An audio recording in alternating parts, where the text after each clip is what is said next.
तो मैं एक तो ये कहना चाहता हूँ, ये बड़े दिनों से इनको ये लग रहा है कि केजरीवाल को गिरफ्तार कर लेंगे और पार्टी खत्म हो जाएगी। केजरीवाल को तो गिरफ्तार कर लोगे, केजरीवाल की सोच को कैसे गिरफ्तार करोगे?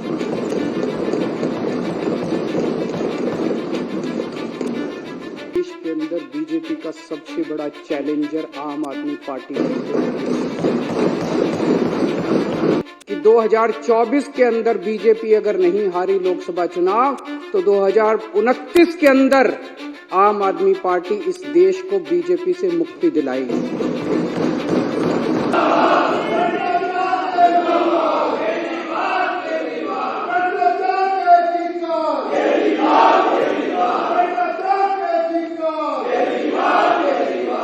अध्यक्ष महोदय,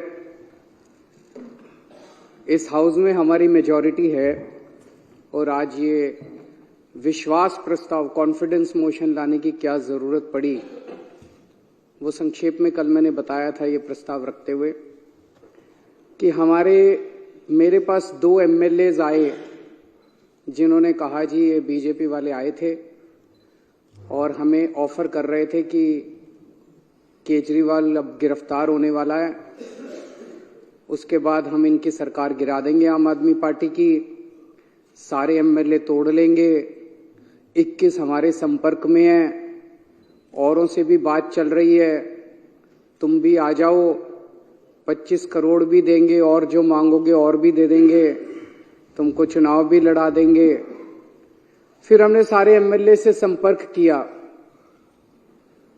तो पता चला 21 तो नहीं, इन्होंने 7 एमएलए से संपर्क किया था। आज उनमें से कई एमएलएज ने इस हाउस के अंदर अपनी अपनी दास्तान सुनाई है और बताया है कि उनको अप्रोच किया गया था। जैसा भी मेरे भाई राजेश ने बताया, राजेश गुप्ता जी ने, कि ये कहते हैं सबूत दो। कैसे सबूत दें? किस चीज का सबूत दें? कभी किसी रिश्तेदार के जरिए आ जाते हैं, कभी किसी दोस्त के जरिए आ जाते हैं, आके कहते हैं जी आ जाओ हमारे साथ, अमित शाह से मिलवा देंगे, फलाना कर देंगे। उसकी कोई आदमी कोई टेप रिकॉर्डर जेब में लेके थोड़ी घूमता है कि कोई आएगा और मैं उसको टेप कर लूंगा। किस चीज का सबूत दे? तो मैं एक तो ये कहना चाहता हूं, ये बड़े दिनों से इनको ये लग रहा है कि केजरीवाल को गिरफ्तार कर लेंगे और पार्टी खत्म हो जाएगी। केजरीवाल को तो गिरफ्तार कर लोगे, केजरीवाल की सोच को कैसे गिरफ्तार करोगे?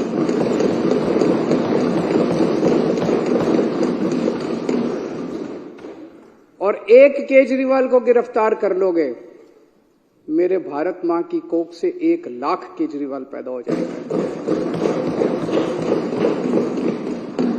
आज जिस तरह से इन्होंने आम आदमी पार्टी पे हमला बोला हुआ है, इतने हमारे नेता गिरफ्तार कर लिए, हमारा सारा काम रोकने की कोशिश कर रहे हैं, धमकियां दे रहे हैं, ये कर रहे हैं, वो कर रहे हैं, सब तरफ से, चारों तरफ से हमले ही हमले हमारे ऊपर किए जा रहे हैं।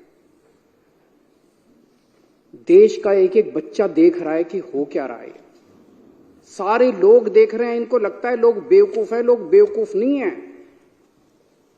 अब पार्कों के अंदर चर्चा होने लगी है कि यह चल क्या रहा है, तो लोग एक प्रश्न पूछने लगे हैं,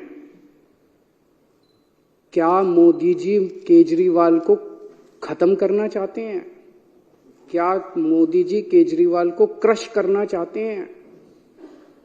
क्या मोदी जी केजरीवाल को कुचलना चाहते हैं? ये मैं नहीं पूछ रहा, देश का बच्चा बच्चा पूछने लगा है। जिस तरह का अटैक आम आदमी पार्टी के, इतने सारे हमारे नेता गिरफ्तार कर लिया, कभी भारत क्या दुनिया के इतिहास में हमारा नंबर 2 भी अंदर है, नंबर 3 भी अंदर है, नंबर 4 भी अंदर, अब कह रहे नंबर 1 को भी अंदर डालेंगे। तो इस तरह का आक्रमण कभी नहीं देखा गया। तो ये चर्चा चल रही है, ये क्यों हो रहा है? क्योंकि आज पूरे देश के अंदर बीजेपी का सबसे बड़ा चैलेंजर आम आदमी पार्टी है। आज अगर बीजेपी को खतरा है, भविष्य का खतरा है, तो केवल और केवल आम आदमी पार्टी से खतरा है। इसलिए बीजेपी येन केन प्रकारेण जो मर्जी करके आम आदमी पार्टी को कुचलना चाहती है। और आज पूरी जिम्मेदारी के साथ मैं कहना चाहता हूं, इसमें कोई अहंकार नहीं है कि 2024 के अंदर बीजेपी अगर नहीं हारी लोकसभा चुनाव तो 2029 के अंदर आम आदमी पार्टी इस देश को बीजेपी से मुक्ति दिलाएगी।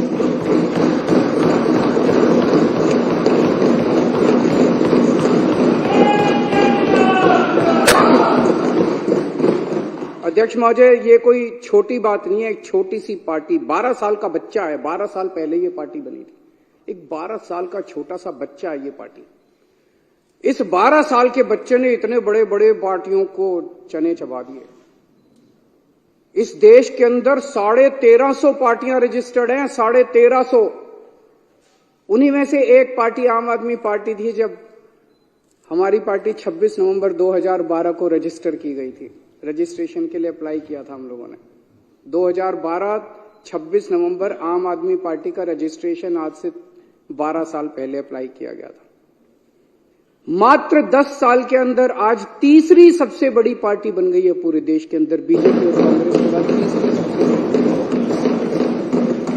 एक एमएलए बनने के लिए लोगों की चप्पल घिस जाती है, पूरी जिंदगी बीत जाती है। एक एमएलए बनने के लिए, काउंसलर बनने के लिए। ये कोई इत्तेफाक नहीं है कि ये पार्टी इतने कम समय के अंदर, आज 2 राज्यों के अंदर हमारी फुल फ्लेजेड सरकार है। बहुमत, भारी बहुमत के साथ, ऐतिहासिक बहुमत के साथ सरकार है। दिल्ली के अंदर 70 में से 67 सीट इतिहास में कभी नहीं आई। पंजाब के अंदर 117 में से 92 सीट पंजाब के इतिहास में कभी नहीं आई। गुजरात के अंदर पहली बार चुनाव लड़े, पहली बार के अंदर हमारे 14% वोट और 5 एमएलए आ गए। गोवा के अंदर पहली बार चुनाव लड़े और गोवा के अंदर हमारे आज 2 एमएलए हैं। ये कोई छोटी बात नहीं है, इतनी छोटी सी पार्टी और इतना बड़ा। और चंडीगढ़ के अंदर तो आपने देखा हमारा मेयर इन्होंने किस तरह से छीन लिया इन लोग। तो ये कोई छोटी बात नहीं है। और मात्र 12 साल के बाद आज नेशनल पार्टी बन गई। तो आज इनको खतरा और डर भविष्य का केवल और केवल आम आदमी पार्टी से है। और ये भी जानते हैं, और फिर मैं दोहरा रहा हूं कि अगर ये 2024 में जीत जाते हैं तो 2029 में बीजेपी को इस देश को बीजेपी से मुक्ति आम आदमी पार्टी दिलाएगी। कुछ लोग ये भी कहते हैं जब चर्चा करते हैं लोगों के साथ, लोगों में, मैं तो ये बता रहा हूं, ये मेरी भावनाएं नहीं है, लोगों की, जनता के अंदर जो चर्चा चल रही है। कुछ लोगों का ये भी कि आम आदमी पार्टी के पीछे इसलिए पड़ रही है, दिल्ली की हार को पचा नहीं पा रहे। याद करो 2014 में मई के महीने में क्या जबरदस्त बहुमत लेके मोदी जी आए थे, क्या जबरदस्त। उसके बाद हरियाणा जीत गए, महाराष्ट्र जीत गए। एक अश्वमेध यज्ञ का घोड़ा चला था, ऐसे लग रहा था जैसे इस घोड़े को कोई नहीं रोक पाएगा। और फिर जब 2015 में ये घोड़ा दिल्ली पहुंचा तो दिल्ली के 2 करोड़ लोगों ने इसको रोक लिया। और केवल रोका नहीं, 70 में से 67 सीट बीजेपी केवल 3 पे सिमट गई। तो लोगों को क्या कहना है कि तब से इन लोगों ने ठान लिया कि इस पार्टी को तो नहीं छोड़ना, इस पार्टी को तो कुचलना है किसी भी तरह से। और फिर अक्सर देखा गया इस तरह के नई पार्टियां आती हैं, आंदोलन से निकलती हैं, बनती हैं और फिर एक ही चुनाव में खत्म हो जाती हैं। इनको पूरी उम्मीद थी कि एक चुनाव के बाद हम इतना इनको तंग करेंगे। आने के बाद इन्होंने बहुत तंग किया, हमें काम नहीं करने दिया इन लोगों ने। लेकिन 5 साल के बाद इनको उम्मीद थी चलो 2015 तो जीत गए, 2020 में इनकी सरकार नहीं बनने दें। फिर 2020 के अंदर 70 में से 62 सीट, ये 8 सीटों पे से 2019 में इतने भारी 303 सीट लेके लोकसभा के अंदर जीते, लेकिन उसके बाद दिल्ली के अंदर आके हार गए। तो इनको ये दिल्ली की हार पच नहीं रही। इन्होंने हमें रोकने के लिए क्या नहीं किया, सब कुछ किया इन्होंने हमें रोकने के लिए, कोई कसर नहीं छोड़े इन्होंने हमें रोकने के लिए। लेकिन जो हमारा असली चीज था वो ये, इन्होंने हमारे काम, सबसे बड़ी तकलीफ इनको किस बात की है कि जो काम हम लोग कर रहे हैं इनके पास उसका काट नहीं है। जो काम हम लोग कर रहे हैं ये वो काम नहीं कर सकते। हमने क्या क्या काम किए, हमने पिछले पहले हमारी दिल्ली में सरकार थी, पंजाब में सबसे बड़ा काम किया। दिल्ली में और पंजाब में दोनों जगह बिजली फ्री हो गई और बिजली 24 घंटे हो गई। मैं आज बीजेपी को चैलेंज करता हूं, 30 साल से गुजरात के अंदर तुम्हारी सरकार है, 15 साल से मध्य प्रदेश के अंदर तुम्हारी सरकार है, 10 साल से उत्तर प्रदेश के अंदर तुम्हारी सरकार है। एक राज्य के अंदर बिजली फ्री करके दिखा दो, तुम बिजली 24 घंटे करके दिखा दो। एक राज्य के अंदर इतने बड़े बड़े पावर कट लगते हैं, गुजरात के अंदर, मध्य प्रदेश, पंजाब के अंदर एक साल में 0 पावर कट हो गया। दिल्ली के अंदर 0 पावर, 24 घंटे बिजली आती है, फ्री बिजली आती है। तुमसे ना 24 घंटे बिजली आती, तुम्हारे राज्यों में ना 24 ना फ्री बिजली आती। इतनी महंगी बिजली आती है, इतने पैसे लेते हो जनता से। दिल्ली के अंदर हमने और अब पंजाब में कर रहे हैं, शानदार स्कूल बना दिए, सरकारी स्कूलों का काया पलट हो गया। पूरी दुनिया से लोग देखने के लिए आ रहे हैं। पूरी दुनिया के अंदर आज शिक्षा के लिए जाना जाता है दिल्ली को, कि स्कूल बड़े अच्छे हो गए, शानदार शिक्षा, हैप्पीनेस करिकुलम। अमेरिका के राष्ट्रपति की बीवी हमारा हैप्पीनेस करिकुलम की क्लास अटेंड करके जाती है। दिल्ली ने देश का नाम पूरी दुनिया के अंदर रोशन किया है। और इनके स्कूलों को उठा के देख लो, गुजरात, मध्य प्रदेश, उत्तर प्रदेश के स्कूलों को उठा के देख लो, क्या हालत बना रखी है। उनके अंदर जानवर घूम रहे हैं, ये टूटी पड़ी हैं, दीवारें टूटी पड़ी है। कितने गरीबों के बच्चों का भविष्य जो है इन्होंने अंधकार में डाला हुआ है। मैं चैलेंज करता हूं बीजेपी को, इतने सारे स्कूल तो छोड़ो, 10 स्कूल तुम अपने गुजरात में, मैं तो इतना घूमा गुजरात में चुनाव पर, एक स्कूल नहीं मिलता था जो इन्होंने ठीक कराओ। 30 साल के अंदर तुमसे एक स्कूल ठीक नहीं हुआ। ये काम तुम नहीं कर सकते, इसलिए इनको तकलीफ है। हमने दिल्ली में अस्पताल इतने बना दिए, सबका इलाज मुफ्त कर दिया। अस्पताल बना दिए, सबका इलाज मुफ्त कर दिया। मोहल्ला क्लिनिक बना दिए, जिसमें गली गली के अंदर लोगों को इलाज मिलने लगा। तुम भी कुछ अच्छे, तुम लंबी लकीर तो खींच के दिखाओ यार, तुम कुछ अच्छा काम तो करके दिखाओ। हमने बुजुर्गों के लिए तीर्थ यात्रा कर दी, इतना आशीर्वाद देते हैं, इतना आशीर्वाद देते हैं बुजुर्गों को। और ये सारे काम पंजाब में भी हो रहे हैं। पंजाब में दिल्ली से ज्यादा मोहल्ला क्लिनिक, दिल्ली में तो 540 मोहल्ला क्लिनिक बने हैं, पंजाब में 800 से ज्यादा मोहल्ला क्लिनिक 1 साल के अंदर बन गए। महिलाओं के लिए फ्री बस यात्रा कर दी इन्होंने, इतना विरोध किया, लेकिन सारी महिलाएं तो हमारे साथ ही हैं। दिल्ली के अंदर पानी कोने कोने के अंदर पहुंचा दिया, घरों में पानी नहीं आता, कोने कोने के अंदर पहुंचा दिया, पानी फ्री कर दिया। कच्ची कॉलोनियों को लेके इन्होंने सबसे ज्यादा राजनीति की, अगर काम किया तो हमने किया। दिल्ली की कच्ची कॉलोनियों के अंदर सड़क बनाने का, पानी की लाइनें बिछाने का, हमने सीवर की लाइनें बिछाने का हमने काम किया। पंजाब अभी 2 साल हुए हमें आए हुए, पंजाब के अंदर इस वक्त एक बहुत बड़ी क्रांति आ रही है। गांव गांव के अंदर इरिगेशन, सिंचाई का पानी पहुंच गया। गांव गांव के अंदर जहां पहले पानी नहीं मिलता था, गांव गांव के अंदर सिंचाई का पानी पहुंच गया। हमसे सीख लो, हमें सारे काम करने आते हैं, हमसे भी नहीं सीखोगे और काम भी नहीं करने दोगे। अभी delivery of free services, door step delivery of free services, आपको दफ्तर जाने की जरूरत नहीं है, फोन करो और आपके घर आके सरकार काम करेगी। दिल्ली में भी लागू हो गया, पंजाब में भी लागू हो गया। इन्होंने दिल्ली के अंदर हमें door step delivery of ration नहीं करने दी, घर घर हम राशन पहुंचाना चाहते थे, इन्होंने दिल्ली में नहीं करने दी, हमने पंजाब में जाके लागू कर दी। अभी 10 दिन पहले मैं उद्घाटन करके आया हूं पंजाब में। हम लोग व्यवस्था बदल रहे हैं, बहुत बड़ा काम कर रहे हैं। और अब मैं आपको बताता हूं जो एक दर्दनाक कहानी है कि इन लोगों ने किस तरह से ये सारे काम रोक, जब इन्होंने देखा कि जो काम केजरीवाल कर रहा है ये काम तो हमसे होते नहीं, ना हमसे स्कूल बनते, ना हमसे अस्पताल बनते, ना हमसे बिजली का काम होता, ना हमसे पानी का काम होता, ना हमसे सिंचाई का काम होता, ना हमसे दलाल खत्म, हमसे और ना हमारी इच्छा। अभी को पैसे कमाने हैं इन्होंने, तो जब इन्होंने देखा ये काम नहीं तो इन्होंने काम रोकने का काम किया। बड़े दर्द के साथ आज मेरे को कहना पड़ रहा है कि पिछले साल इन्होंने किस तरह से दिल्ली के अस्पतालों के अंदर दवाइयों को रोकने का काम किया। अस्पतालों के अंदर गरीब आदमी अपना इलाज कराने के लिए आता है, अस्पतालों के अंदर बेबस आदमी जिसके पास पैसा नहीं होता, जो अमीरों के अस्पताल में, 5 स्टार अस्पताल में इलाज नहीं करा सकता, वो कराने के लिए आता है। हमने अस्पताल बदले थे, अस्पताल शानदार बना दिए, सारी दवाइयों का सबका इंतजाम किया। इन्होंने अफसरों के ऊपर उनकी हाथ मरोड़ के उन दवाइयां बंद करा दी।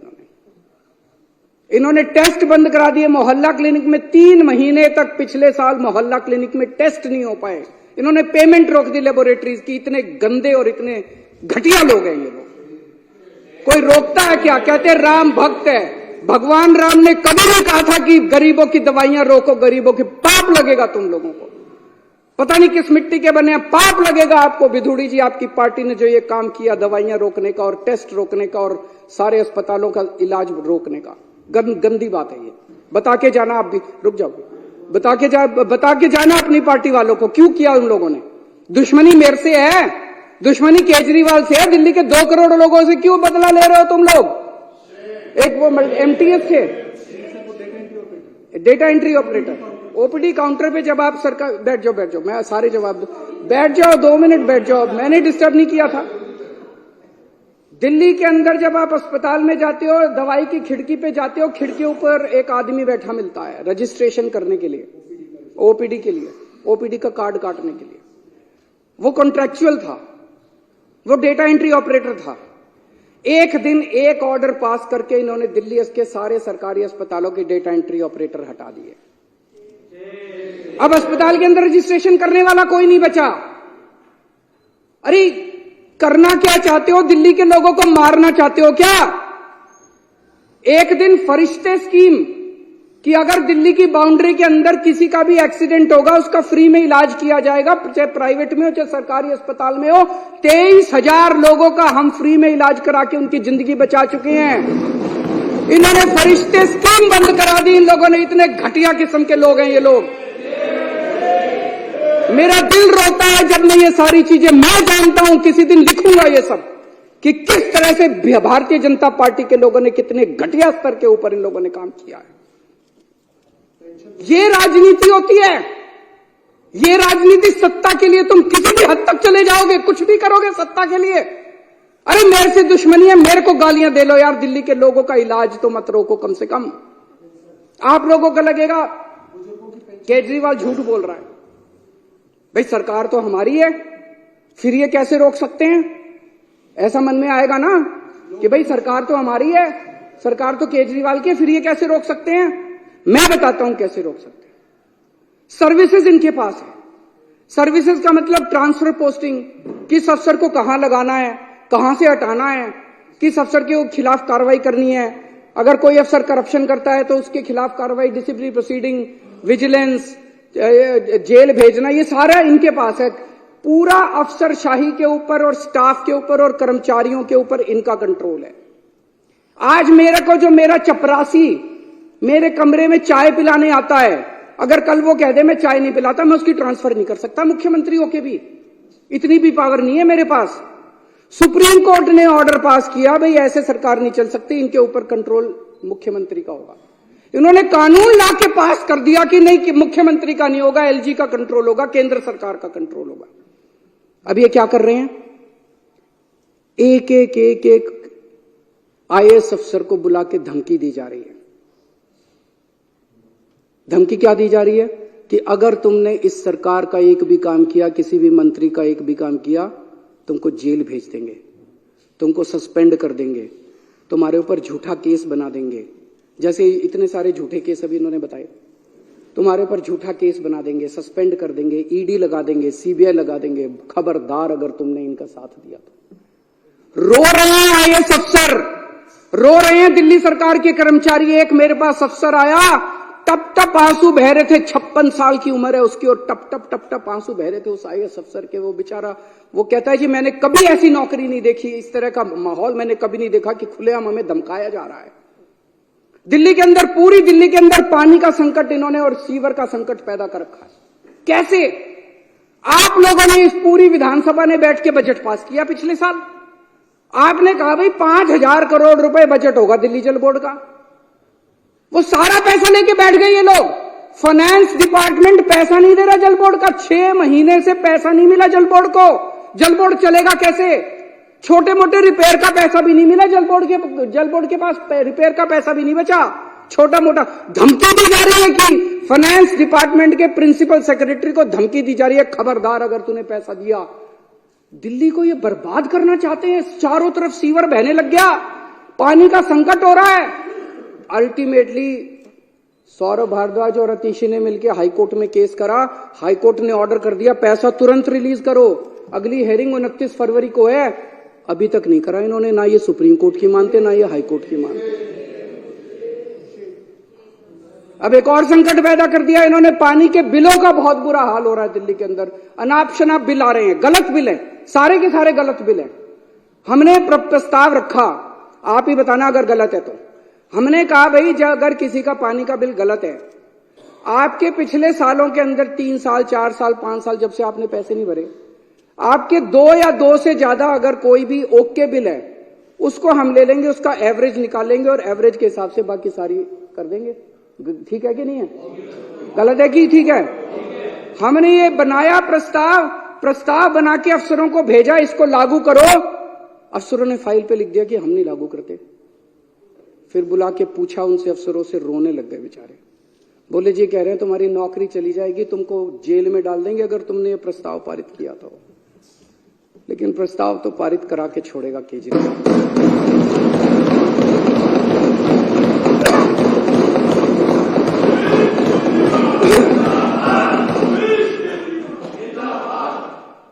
देखते हैं कि बाजुए कातिल क्या है वो, जोर कितना बाजुए कातिल में है। उन्होंने बिजली की सब्सिडी बंद करने की कोशिश की थी, मेरे को याद है। पिछले साल से खूब नौटंकी मचा रखी है उन्होंने। कभी बिजली कंपनियों के डायरेक्टर हटा दिए, कभी ये हटा दिया, वो हटा दिया कि बिजली की सब्सिडी बंद करो। इनको पता है कि बिजली की सब्सिडी से सबसे ज्यादा जनता प्रभावित है। होने नहीं दी मैंने इन लोगों की गंदी चाल।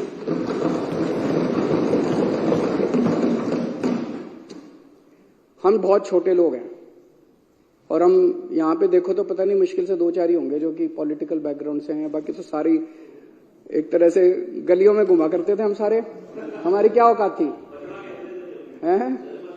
हाँ, क्या औकात थी हम लोगों की? लेकिन कुछ तो ऊपर वाला चाह रहा है, कुछ तो हमसे करवाना चाह रहा है।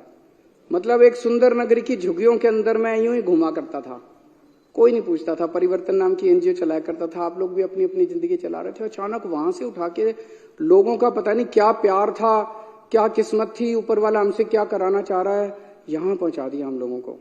और अब इतने बड़े बड़े षड्यंत्र हमारे खिलाफ चल रहे हैं, इतने बड़े बड़े षड्यंत्र, और हम भी डटे हुए हैं, कुछ कर नहीं पा रहे ये लोग। क्यों? करोड़ों लोगों की दुआएं हमारे साथ। 18 लाख बच्चे सरकारी स्कूलों में पढ़ते हैं। उन बच्चों के माँ बाप से पूछ के देखो, इतनी दुआएं देते हैं हम लोगों को। उनके बच्चों का भविष्य बना दिया हम लोगों ने। उसमें बीजेपी वालों के भी हैं, कांग्रेस। हमने कभी राजनीति नहीं की, हमने ये नहीं कहा कि आम आदमी पार्टी वालों के बच्चों को एडमिशन देंगे, बीजेपी वाले। सारे आओ, सारे हमारे बच्चे हैं, चाहे बीजेपी वालों के चाहे कांग्रेस। बच्चे पढ़ जाएं। उन बच्चों के माँ बाप का आशीर्वाद हमारे साथ है। लाखों करोड़ों लोगों का मुफ्त में इलाज हुआ अस्पतालों के अंदर, मोहल्ला क्लिनिक के अंदर। उनकी दुआएं हमारे साथ है। और जिन जिन को तकलीफ हुई दवाइयां और ये रोकने की, उनकी बद्दुआएं इन लोगों के साथ है। उनकी बद्दुआएं इन लोगों के साथ है। बद्दुआएं छोड़ेंगी नहीं आप लोगों का पीछा, देख लेना। फरिश्ते के अंदर जो इतने सारे लोगों का इलाज कराया, उनकी दुआएं हमारे साथ है, उनका आशीर्वाद हमारे साथ है। इस आशीर्वाद को कैसे रोक पाओगे तुम लोग? केजरीवाल को तो गिरफ्तार करोगे, लोगों की दुआओं को कैसे गिरफ्तार करोगे?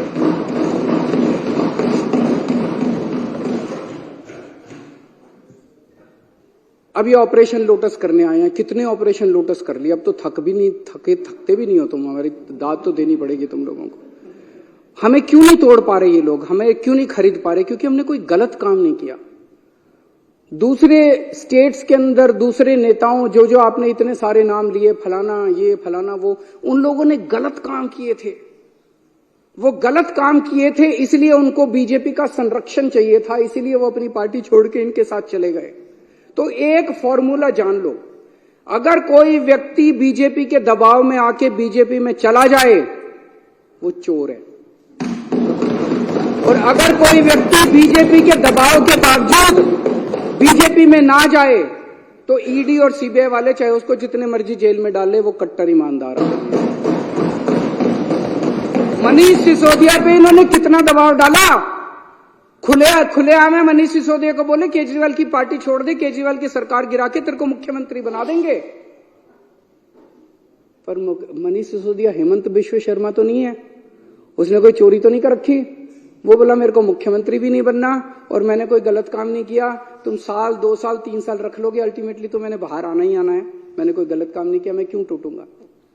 आप सब लोगों को, इतने सारे लोगों को इन्होंने अप्रोच किया, मैं सलाम करता हूं आप लोगों को कि क्या गजब के लोग हो आप लोग, टूटे नहीं, आप टूटे नहीं, आप ही मेरी ताकत हो। दिल्ली के 2 करोड़ लोग और दिल्ली के जो आप 61 विधायक हो, आप सब लोग मेरी ताकत हो, जिसकी वजह से आज मैं इन लोगों का मुकाबला कर पा रहा हूं। अगर आप में से कई लोग टूट जाते, मेरी भी सरकार गिर जाती, पर आप लोग नहीं टूटे, आप लोग मेरी ताकत हो।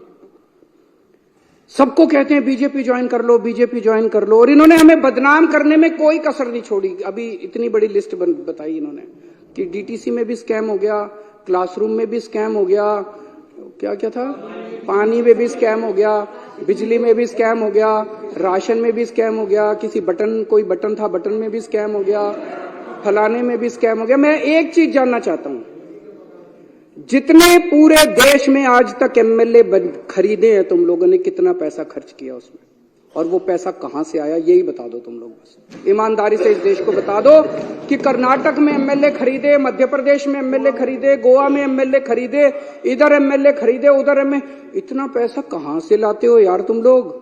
ये तो खुलेआम है। जब इन लोगों को 25-25 करोड़ दे रहे थे, पता नहीं है मार्केट रेट भी है, मार्केट रेट क्या चल रहा है मेरे को तो पता नहीं, मध्य प्रदेश में क्या रेट चल रहा है, कर्नाटक में क्या रेट चल रहा है। तो ये पैसा कहां से आता है, ये पैसा कहां से आ रहा है। तुम हमारे बटन में स्कैम ढूंढ रहे हो, 12 रुपए का बटन है, बटन में तुम स्कैम ढूंढ रहे हो। अरे तुम्हारे करोड़ों रुपए एक एक एमएलए पे 50-50 करोड़ रुपए खर्च कर दिए, ये पैसा कहां से आ रहा है, ये तो बता दो इस देश के लोगों को। इन्होंने पहले मेरे ऊपर कई 2-3 साल ऐसे थे जिसमें इन्होंने मेरे ऊपर जहां जाता था इंक फेंकते थे। खूब मैंने जिल्लत बर्दाश्त करी है, इंसल्ट बर्दाश्त करी है। फिर 2-3 साल पे इन्होंने कभी कोई अटैक, कभी थप्पड़ मारते थे, कभी मिर्च डाली। एक बार इन्होंने मेरे दफ्तर के अंदर घुस के इन्होंने जूते मारे मेरे को। अब कह रहे हैं गिरफ्तार करेंगे इनको। मैं कह रहे थे आपको क्या लगता है गिरफ्तार करने से सरकार गिर जाएगी, ये सारे टूट जाएंगे, ऐसे ही टूट जाएंगे। कर लो गिरफ्तार, वो भी करके देख लो। अभी तक तो सब कुछ करके देख लिया, काम रोक के देख लिए, शुंगलू कमीशन बिठा लिया, कानून बदल लिए, सारा कुछ करके देख लिया। एक तुम्हारा यही सपना बचा है केजरीवाल को गिरफ्तार करके, ये भी पूरा करके दे।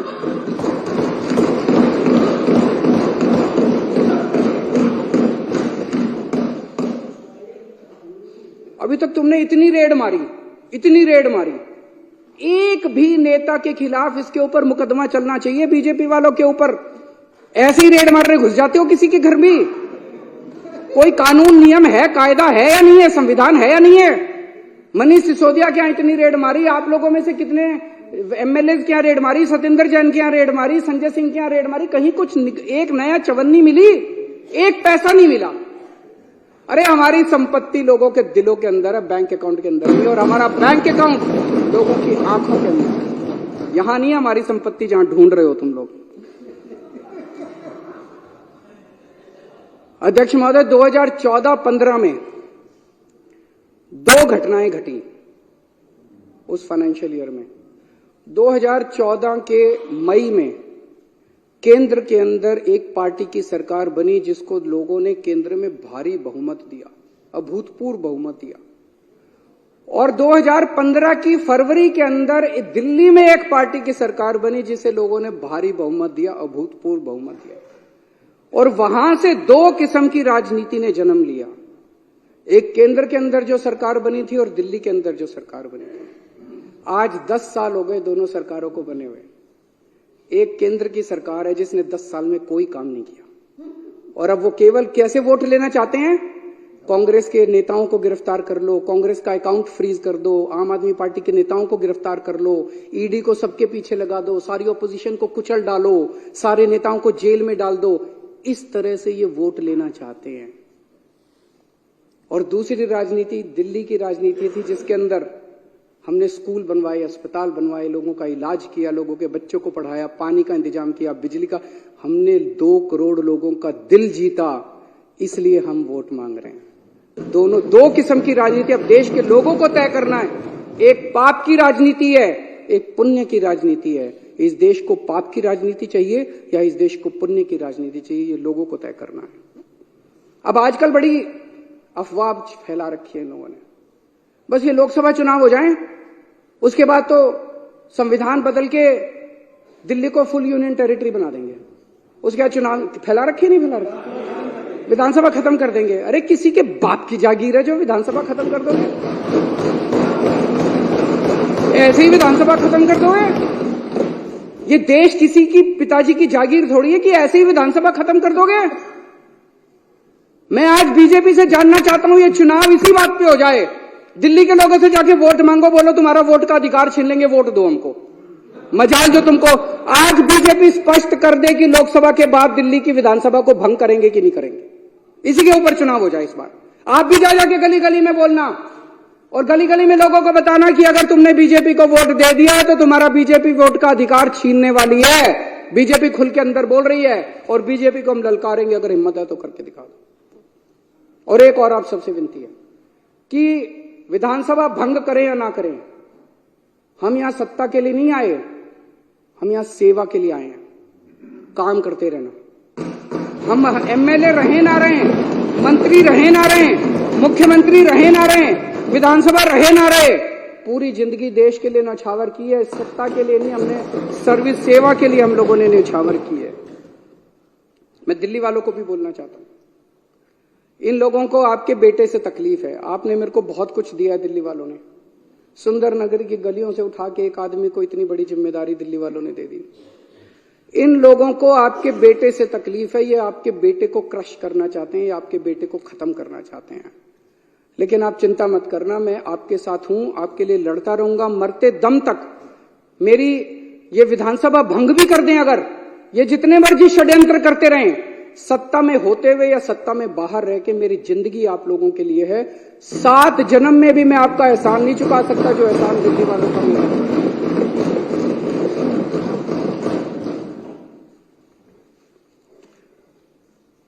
बीजेपी वाले राजनीति में सत्ता के लिए आए हैं, उनके लिए ये सत्ता की लड़ाई है, हमारे लिए ये सेवा की लड़ाई है। ये खूब षड्यंत्र रचेंगे, ये बार बार सत्ता को इस्तेमाल करके हमें कुचलने की कोशिश करेंगे। हम लोगों के आशीर्वाद से बार बार उठ के खड़े हो जाएंगे, फिर उठ के खड़े हो जाएंगे। जितनी बार ये कुचलने की कोशिश करेंगे हम फिर उठ के खड़े हो जाएंगे। तुम्हारी मक्कारी के चक्रव्यूह से बाहर निकलने के लिए हमारे पास एक नहीं 100 अभिमन्यु इस पार्टी के अंदर हैं। आप जितने चक्रव्यूह रचोगे उससे ज्यादा भेद के हम बाहर निकल आएंगे। अध्यक्ष महोदय, इस जो प्रपोजल मैंने कल रखा था उसका मैं पूरी तरह से समर्थन करता हूं और मैंने पूरे अच्छे तरीके से बताया कि इसको लाने की क्या जरूरत पड़ी। मैं थोड़े से नंबर बता देता हूं कि एक भी आदमी हमारा नहीं टूटा।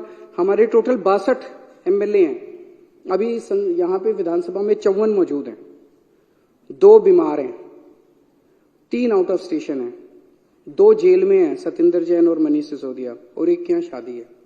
54 यहां मौजूद हैं, एक भी नहीं टूटा इनमें से।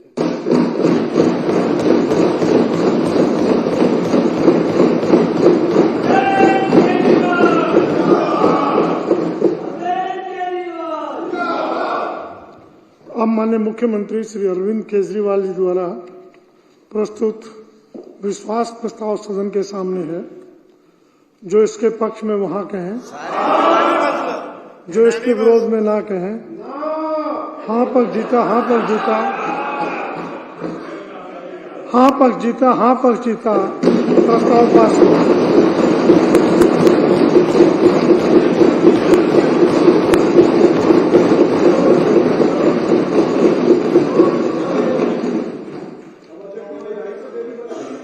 अब सदन की कार्रवाई सोमवार दिनांक 19 फरवरी 2024 को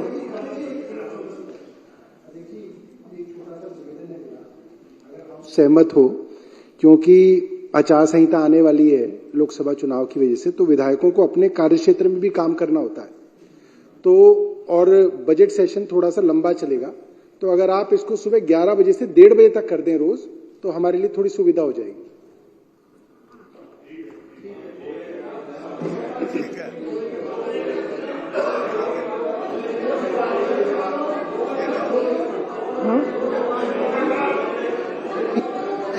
सौरभ जी, देखिए 11 से 2 कर दीजिए आप। नहीं, शाम को आपकी एक्टिविटी होगी, शाम को कुछ एक्टिविटी है वो प्लान कर रखी है। सौरभ जी, माननीय सदस्यों का ये बातचीत की थी। माननीय सदस्यों का विचार है कि सुबह ऑफिस में जाना होता है, सुबह दोपहर 2 से 5 कर लो। अध्यक्ष जी नहीं, 2 से 5 अगर सहमत है। ये पब्लिक को अटेंड करने के लिए ऑफिस में जाना होता है सवेरे।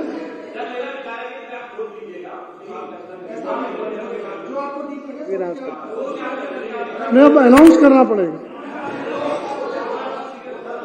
2 से 5 2 बजे से होगा।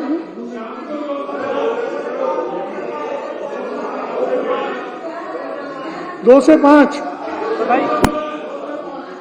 सौरभ जी 2 से 5 कर दें।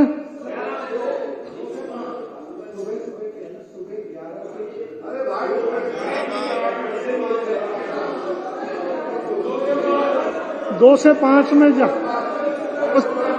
ठीक है। चलिए, अब सदन की कार्रवाई सोमवार दिनांक 19 फरवरी 2024 को पूर्वाह्न दोपहर बाद 2 बजे तक के लिए स्थगित की जाती है। सोमवार से 2 बजे सेशन आरंभ हो। बहुत बहुत धन्यवाद।